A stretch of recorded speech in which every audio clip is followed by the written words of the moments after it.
Hello, sports fan. This is Steven Hill for JustMyPicks.com, and I bring you a special NFL Week 5 breakdown. I'm going to be going deep in depth into the Ravens versus Dolphins matchup this Sunday. It's going to be a very exciting game from Miami. The Dolphins play very well at home, as we've seen in the past couple of weeks. The Miami Dolphins have a couple of deficiencies on their team. Their defense is not fully healthy. Also, their offense is stagnant at times.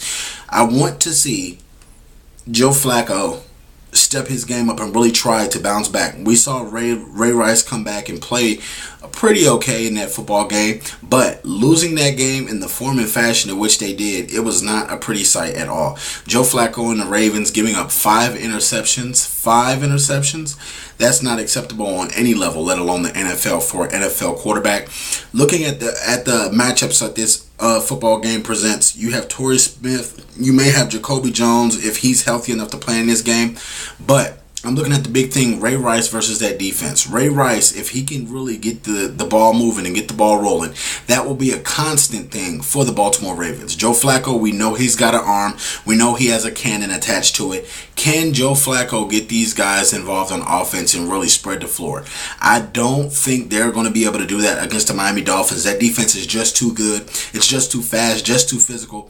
You look on the offensive side of the ball, when you have so many weapons at running back, you can open up with Brian Hartline. You can open up with a Mike Wallace. You can open up with a Brandon Gibson. So you're looking at so many different weapons on this offense that potentially they could go off of 40 at any point in time. So in this football game, I'm looking at the head coaches and I'm saying, who has the better matchup?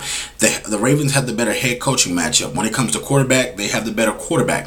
But when it comes to overall teams, I just don't feel like the defense is up to par for the Ravens as it is up to par with the Miami Dolphins. I don't feel like the offensive line is going to protect like they should against the Baltimore Ravens, because I just look at the similarities of the teams, and I also look at, okay, does Tannehill have the same poise as Joe Flacco does? He sure does. Even though he has the fumbling problem and he's recovered two of his fumbles this season, I'm looking at the Ravens as not having enough pass rushers, because you have Terrell Suggs and Elvis Dumerville, but that's more or less most of your rush there. Haloti Ngata is going to get double teamed all night, so I don't expect him to really have a lot in the tank as far as finishing the game now. I'm looking at the Baltimore Ravens to lose this game by 6 points or less, because I feel like the Dolphins are going to be able to egg out a victory. They're going to be able to get it out as the close as it can be. And I feel like Mike Wallace is going to show his speed in this football game, and he's really going to break the back of that young defense and go deep each and every time and possibly score some breakaway touchdowns. I want to know what you guys think. Do you feel like the Ravens are going to win this game, or do you feel like my prediction's right and the Dolphins are going to win in a very close game? Check me out at JustMyPicks.com. You can also follow me on Twitter at JustMyPicksTV. You can also check me out on YouTube.com/JustMyPicksTV. Also, check out our Facebook page. Join our Facebook debate group. You can debate me and all the other great sports fans on that page. It's Facebook.com/JustMyPicksTV. Thank you very much for subscribing. Please comment and share all my videos.